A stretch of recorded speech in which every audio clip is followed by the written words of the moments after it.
UP TGT, PGT, LT grade, NVS, KVS की तैयारी कर रहे हैं सभी दोस्तों को पंकज ओझा का नमस्कार।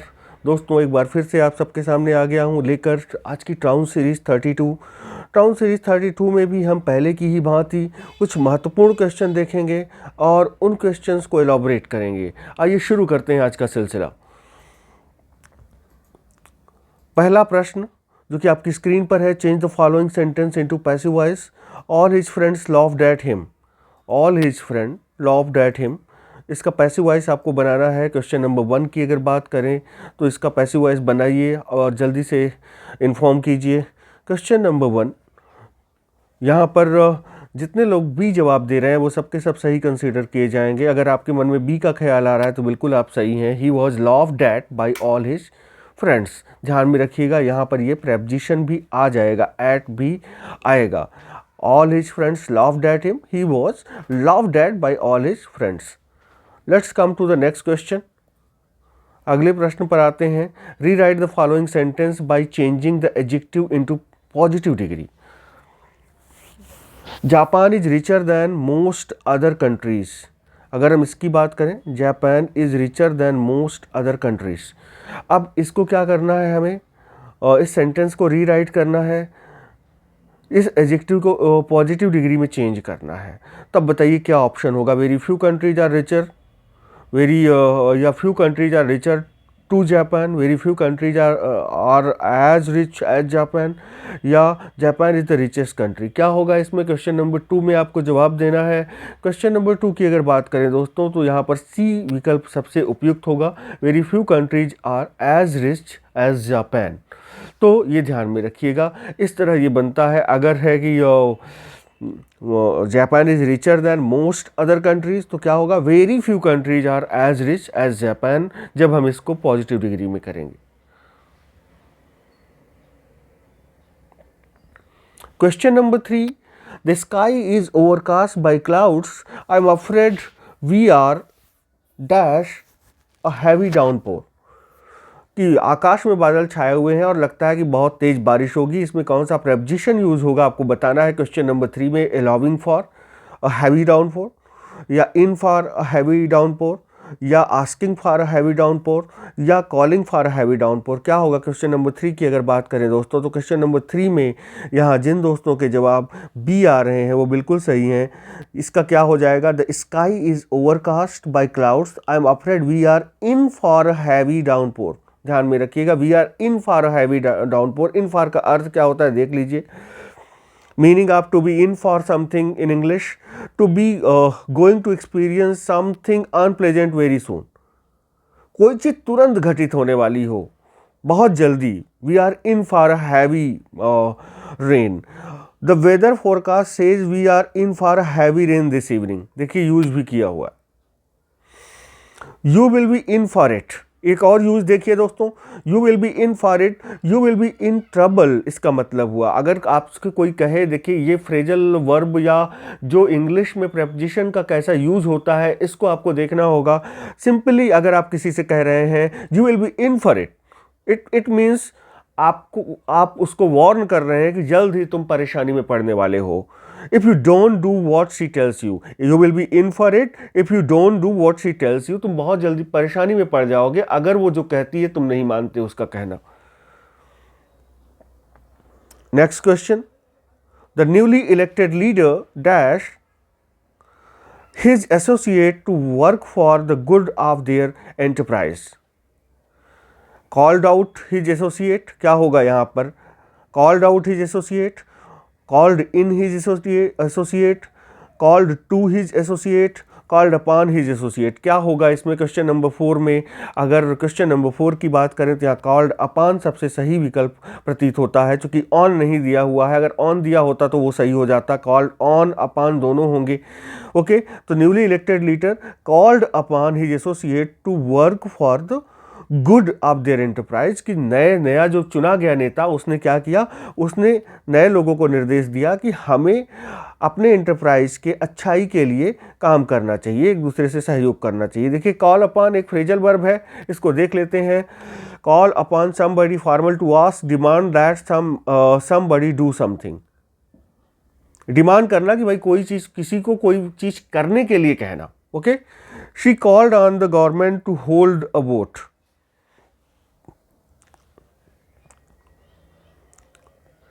Question number 5, call in a doctor immediately. ये रेन एंड मार्टिन से लिया गया है, इसका सोर्स मैंने आपको बता दिया, रेन एंड मार्टिन से। इस तरह के क्वेश्चन जो रेन एंड मार्टिन में दिए हुए हैं बहुत इंपॉर्टेंट है। क्वेश्चन नंबर 5 आप ध्यान से देख लीजिएगा, और जितने भी फ्रेजल वर्ब दिए हुए हैं रेन एंड मार्टिन में सब तैयार कर लीजिएगा। पहले से आपको बता रहा हूँ, call in a doctor immediately, call in the above sentence means demand, summon, recollect, drop force. क्या होगा कॉल इन का मतलब? तो कॉल इन का मतलब समन करना, किसी को बुलाना, या इसी को सेंड फॉर भी कहते हैं। सेंड फॉर, ध्यान में रखिएगा, सेंड फॉर अगर होता यहाँ पर समन कीजिएगा तब भी वही आंसर होता, ये आपको ध्यान में रखना है। कॉल इन का मतलब सेंड फॉर का मतलब समन, समन का मतलब बुलाना, ध्यान में रखिएगा।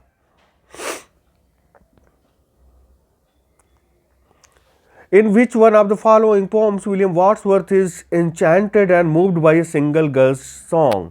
कौन सी वर्ड्सवर्थ की कौन सी ऐसी पोम है जिसमें वो एंचैंट हो गए और द्रवित हो गए, अकेली लड़की के गाने को देख के मोहित हो गए, मंत्रमुग्ध हो गए? क्वेश्चन नंबर 6 की अगर बात करें, Tintern abbey, I wandered lonely as a cloud, the world is too much with us, the solitary reaper. क्या सही आंसर होगा आपको बताना है क्वेश्चन नंबर 6 में।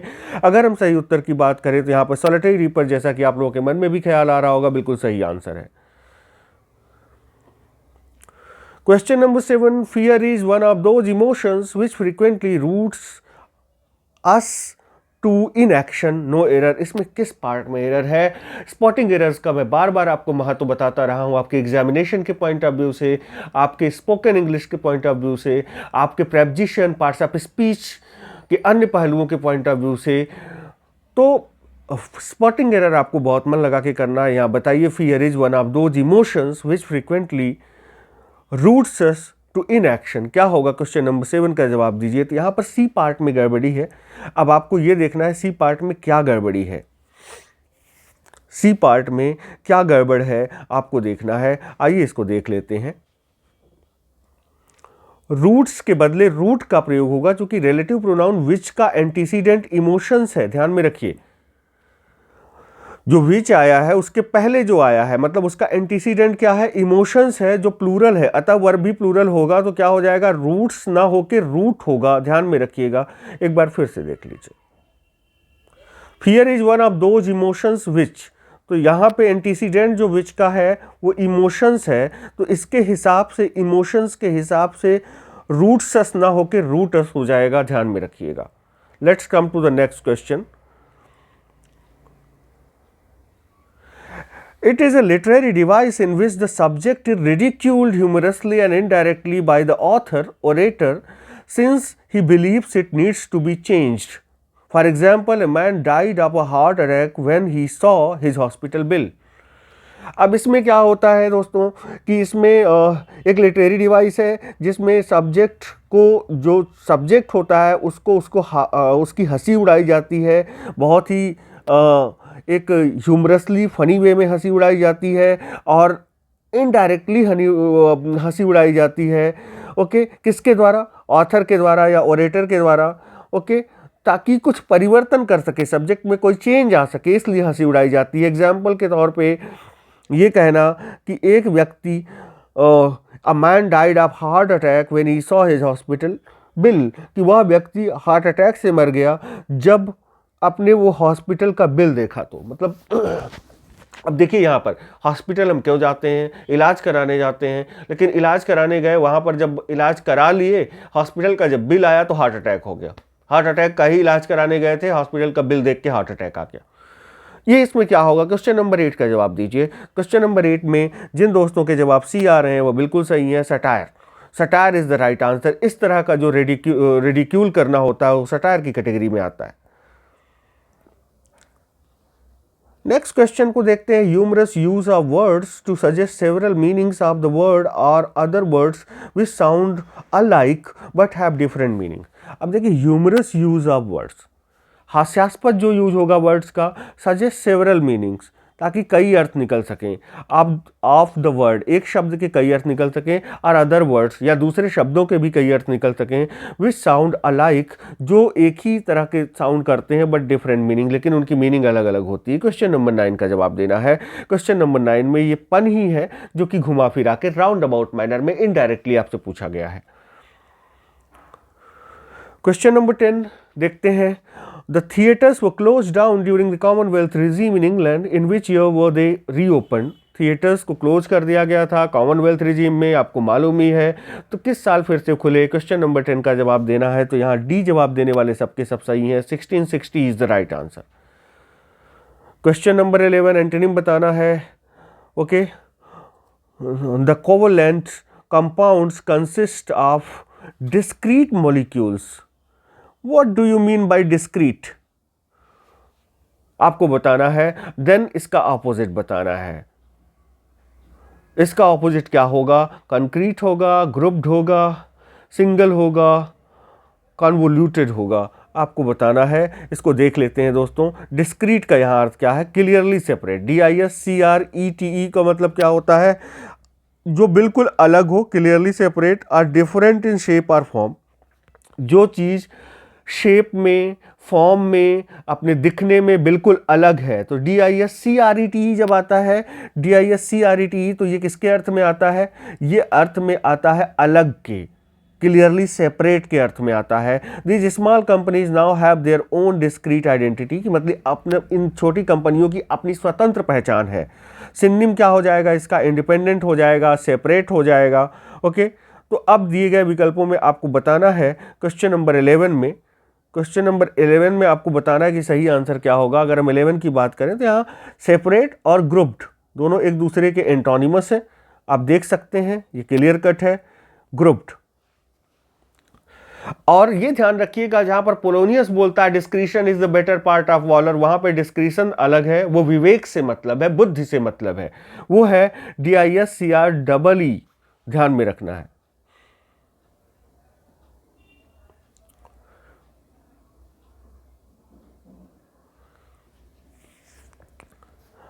डाउडी, question number 12, what do you mean by dowdy, synonym बताना है डाउडी का आपको। क्वेश्चन नंबर 12 की अगर बात करें दोस्तों, तो क्वेश्चन नंबर 12 में डाउडी का मतलब जो व्यक्ति स्टाइलिश है, ओके, और अनस्टाइलिश इसका सिनोनिम। डाउडी का मतलब क्या होगा यहाँ पर? क्वेश्चन नंबर 12 की अगर बात करें, जो व्यक्ति अनस्टाइलिश है, शायद इस अर्थ में होगा, या तो ये एंटोनिम है, देख लेते हैं। डाउडी का मतलब अनस्टाइलिश ही होगा, तो इसलिए उसका सिनोनिम क्या हो जाएगा दोस्तों? डाउडी का अर्थ यहाँ पर क्या है? अनस्टाइलिश है, ओके, इसलिए यहाँ पर इसका सिनोनिम भी अनस्टाइलिश ही होगा, ध्यान में रखना है। और स्टाइलिश का क्या होता है, आप मुझे कमेंट में बताइएगा, स्टाइलिश को क्या कहते हैं? What will be the good word for stylish, जो स्टाइलिश हो, डैंडी होता है शायद, ओके, उसी से मैं कंफ्यूज हुआ था। तो डाउडी क्या होगा? अनस्टाइलिश, इसका सिनोनिम भी क्या हो जाएगा? अनस्टाइलिश, ध्यान में रखिएगा। बोरिंग एंड नॉट अट्रैक्टिव और fashionable, I feel dull and dowdy in this outfit, देखिए, they lived in dowdy suburb, synonym क्या हो जाएगा? ड्रैब हो जाएगा। एंटोनिम क्या हो जाएगा? फैशनेबल हो जाएगा, डैंडी टाइप वाला व्यक्ति हो जाएगा। नेक्स्ट क्वेश्चन पे आते हैं। Find out the correct spelling, question number 30, अग्रेंडाइजमेंट की करेक्ट स्पेलिंग आपको बतानी है क्वेश्चन नंबर 13 में। क्वेश्चन नंबर 13 की अगर बात करें दोस्तों, तो यहाँ पर जिन लोगों के जवाब डी आ रहे हैं वो बिल्कुल सही है। अग्रेंडाइजमेंट की सही स्पेलिंग AGGRANDIZEMENT होगा। अग्रेंडाइजमेंट का अर्थ क्या होता है? An increase in the power और इम्पोर्टेंस ऑफ अ पर्सन और कंट्री, किसी देश या व्यक्ति की पावर में, शक्ति में जो इजाफा होता है उसे अग्रेंडाइजमेंट कहते हैं, ध्यान में रखिएगा। He gives a lot of money to charity but personal aggrandizement is his motive, charity में वो बहुत सारा धन देता है लेकिन पर्सनल ग्रोथ उसका मेन मोटिव है, ऐसे यूज होता है। सिंक्रोनाइज का सही स्पेलिंग बताना है। क्वेश्चन नंबर 14 की अगर बात करें तो यहाँ पर डी सही होगा दोस्तों, डी जवाब देने वाले सबके सब सही। SYNCHRONIZED, synchronize is the right answer, यहाँ पर डी ऑप्शन सही होगा, सिंक्रोनाइज। जैसे घड़ी की सुइयाँ आपस में सिंक्रोनाइज होती हैं, to happen at the same time are to move at the same speed as something to make something do this. एक ही स्पीड या एक ही समय पर घटित होना सिंक्रोनाइज का मतलब होता है synchronize with something. The sound track did not synchronize with the action. मतलब अगर मैं बोल रहा हूँ, बोलने के पहले आवाज़ आ रही है या मेरे बोलने के बाद जो लिप मूवमेंट है उसके बाद आवाज़ आ रही है, तो हम कह सकते हैं the sound track did not synchronize with the action. जो साउंड ट्रैक है वो एक्शन के साथ सिंक्रोनाइज नहीं है, हम ऐसे बोल सकते हैं. क्वेश्चन नंबर 15 पे आते हैं दोस्तों. Fielding, Richardson, Smollett and Lawrence Sterne are known as. ये सब किस नाम से जाने जाते हैं? The four wheels of the poetry, the four men of the novel, the four wheels of the novel, the four shoulders of the short story. क्या कहा जाता है? क्वेश्चन नंबर 15 का जवाब दीजिए. यहाँ पर सी जवाब देने वाले सबके सब सही हैं. The four wheels of the novel कहा जाता है fielding, Richardson, Smollett and Lawrence stern को. ध्यान में रखना है आपको. Question number 16. In which of the following plays the epilogue appears. किस प्ले में एपीलॉग आता है? मैकबेथ में, किंग लियर में, एज यू लाइक इट में, डॉक्टर फास्टस में. आपको बताना है. क्वेश्चन नंबर 16 का आंसर देना है. तो यहाँ पर एज यू लाइक इट में एपीलॉग आता है. देखिए दोस्तों, प्रोलॉग होता है, एपीलॉग होता है. प्रोलॉग सबसे पहले आता है, एपीलॉग अंत में आता है. ओके, ध्यान में रखना है आपको. कहाँ कहाँ शेक्सपियर के किन प्लेज में एपीलॉग आया है, एपीलॉग प्रोलॉग आया है, किन में नहीं आया. Which work of Milton is called a brief epic. Milton के किस कार्य को ब्रीफ एपिक कहा जाता है? क्वेश्चन नंबर 17 का जवाब देना है. तो ये पैराडाइज रीगेन्ड को ब्रीफ एपिक कहा जाता है. आप ध्यान में रखिएगा. और ये भी तथ्य ध्यान में रखिएगा, पूछा जा सकता है आपसे. Barbara K Lewalski has labelled the work Paradise Regained as brief epic. Nymphomania is. What is nymphomania?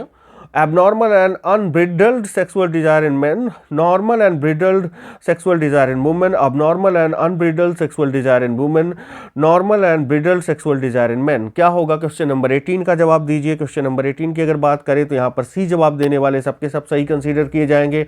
Abnormal and unbridled sexual desire in women, that is nymphomania. ध्यान में रखिएगा. Who is Hester in Galsworthy's the Forsyte Saga. यहाँ पर एक character का नाम दे दिया और पूछा जा रहा है कि हेस्टर कौन है. क्वेश्चन नंबर 19 का जवाब देना है आपको. यहाँ पर ए जवाब देने वाले सबके सब सही हैं. An old made. Hester is an old made. ध्यान में रखिएगा, कैरेक्टर है जो कि फोरसाइट सागा में आता है. Who wrote about Wordsworth in his poem Memorial Verses, he led us as we lay at birth on the cool flowery lap of birth. किसने कहा? Okay, who wrote about Wordsworth in his poem Memorial Verses. किसने ये लिखा कि he led us as we lay at birth on the cool flowery lap of birth. cool flowery lap of birth. Question number 20 की बात करें अगर, तो question number 20 में यहाँ पर ए हो जाएगा. वॉर्ड्सवर्थ के बारे में ये जो शब्द बोले गए हैं ये किसके हैं? मैथ्यू अर्नोल्ड के हैं. ध्यान में रखिएगा. Who described Milton's style as a satin brocade stiff with gold? किसने कहा है मिल्टन की स्टाइल को satin brocade stiff with gold? ये किसने बोला? क्वेश्चन नंबर 21 का जवाब दीजिए. तो ये रैले का स्टेटमेंट है. ध्यान में रखना है आपको, मोस्ट इंपॉर्टेंट है. I would say a troop of. Troop किसका होता है? ग्रुप वर्ड आपको बताना है. जैसे ट्रूप किसके ग्रुप के लिए यूज किया जाता है? लॉयंस के लिए, लेपर्ड्स के लिए, कैंगरूज के लिए, जेलीफिश के लिए. क्वेश्चन नंबर 22 का जवाब देना है. यहाँ सी जवाब देने वाले सबके सब सही होंगे. कैंगरूज के ग्रुप के लिए ट्रूप इस्तेमाल होता है, ट्रूप ऑफ कैंगरूज. ध्यान में रखिएगा, इंपॉर्टेंट है. Which of the following statement about the lyrical ballads is not true? Statement दिया हुआ है, कौन सा नहीं सही है ये बताना है. It carried only one ballad proper, which was Coleridge, the rhyme of the ancient mariner. It also carried pastoral and other poems. It carried a preface which Wordsworth added in 1800. It also printed from Gray's LG written country churchyard. क्या होगा? Question number 23 में which of the following statement about the lyrical ballads is not true? क्या बताना है? Which of the following statements about the lyrical ballads is not true? Question number 23 की बात करें दोस्तों तो यहाँ पर डी नहीं सही है. It also printed the Gray's elegy written country churchyard. ये बिल्कुल सही नहीं है, ये बिल्कुल सच नहीं है. ध्यान में रखिएगा. In Lycidas, Milton writes, the two-handed engine that at the door stands ready to smite once and smite no more. ये ध्यान में रखिएगा. two-handed engine at the door stands ready to smite once and smite no more. What does Milton mean to say in these lines? क्या मतलब है Milton का? The God will punish the corrupt clergyman, the God will punish the enemies of democracy, the God will punish the corrupt politician, the God will punish the supporters of monarchy. आपको बताना है यहाँ पर क्या उत्तर होगा question number 24 का। Question number 24 की अगर बात करें दोस्तों, तो क्वेश्चन नंबर 24 में ए जवाब देने वाले सब के सब सही हैं। मिल्टन का इन लाइनों से मतलब है that God will punish the corrupt clergyman, जो करप्ट भ्रष्ट पुजारी हैं उनको ईश्वर दंड जरूर देगा। That to-handed engine at the door stands ready to smite once and smite no more. What does Milton mean? Milton means that God will punish the corrupt clergyman. ध्यान में रखिएगा, ए जवाब सही होगा। Who is not a member of the Bloomsbury Group? इनमें से दिए गए विकल्पों में कौन मेंबर नहीं है ब्लूम्सबरी ग्रुप का? Question number 25, Leonard Woolf, E.M. Forster, Lytton Strachey, G.B. Shaw. आपको जवाब देना है। क्वेश्चन नंबर 25 की बात करें अगर, तो यहाँ पर डी जवाब देने वाले सबके सब सही हैं। G.B. Shaw is not a member of the Bloomsbury group. बाकी के बाकी सब मेंबर हैं ब्लूम्सबरी ग्रुप के, ध्यान में रखना है। Leonard Woolf, E.M. Forster, Lytton Strachey, ये सब ब्लूम्सबरी ग्रुप के मेंबर हैं, लेकिन G.B. शॉ मेंबर नहीं है। Let's come to the next question.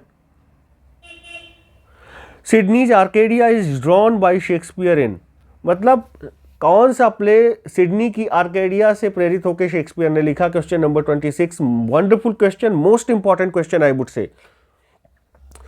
Question number 26 की बात अगर करें तो यहाँ पे किंग लियर हो जाएगा। कम लोगों को पता होता है कि किंग लियर का एक सोर्स सिडनी की आर्केडिया भी है। ओके, तो ध्यान में रखिएगा, सिडनी की आर्केडिया क्या है? सिडनी की आर्केडिया सोर्स है शेक्सपियर के किंग लियर का। Okay, it is one of the sources of King Lear. Okay, a play written by William Shakespeare. Who does Polonius send to spy on Laertes in Paris? Laertes की जासूसी करने के लिए किसे Polonius भेजता है? Okay, कहाँ पर? पेरिस। क्वेश्चन नंबर 27 की बात करें तो यहाँ Ronaldo is the right answer. ध्यान में रखिएगा, रेनाल्डो को भेजा जाता है ताकि वो देख सके, जासूसी कर सके कि लैरटीज वहाँ क्या कर रहा है। क्वेश्चन नंबर 28 की अगर बात करें, which poem of Milton do these lines occur? Milton की किस पोएम में लाइन अकर होती है? सच रूरल क्वीन और आर्केडिया हैथ नॉट सीन। कहाँ पर ये लाइन्स आती हैं? कोमस में, आर्केडस में, ऑन शेक्सपियर में, क्राइस्ट नेटिविटी में। क्वेश्चन नंबर 28 का जवाब देना है दोस्तों आपको।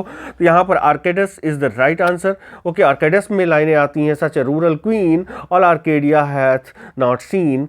कहाँ पर आती हैं? मिल्टन के आर्केडस में ये लाइनें आती हैं। ध्यान में रखिएगा, इंपॉर्टेंट लाइन है। क्वेश्चन नंबर 29 पे आते हैं दोस्तों। A person who is against the statements of ordinary society specially in dressing.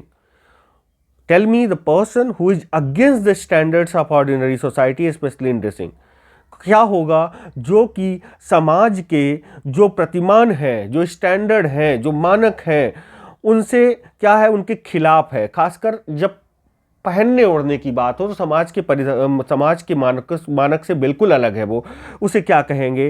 तो उसे कहेंगे हिप्पी। क्वेश्चन नंबर 29 में जिन दोस्तों के जवाब बी आ रहे हैं वो सब के सब सही हैं। Let's come to the question number 30। A woman of lax moral, जो नैतिकता त्याग चुकी हो महिला, जिसका चरित्र गिरा हुआ हो, उसे क्या कहेंगे? क्वेश्चन नंबर 30 में जवाब देना है hostess is the right answer. ध्यान में रखिएगा, अ woman of lax moral is hostess. Question number 30 में डी सही है। तो दोस्तों आज के ये 30 प्रश्न थे, हम आपके सामने ले आए। इन 30 प्रश्नों को ध्यान से फटाफट देख लीजिएगा और अपनी तैयारी करते रहिए। वॉरियर्स ऑफ इंग्लिश ये चैनल लोगों को बताते रहिए, सब्सक्राइब करवाते रहिए और इस सेशन को लाइक कर दीजिएगा दोस्तों। Thank you very much. A very good night.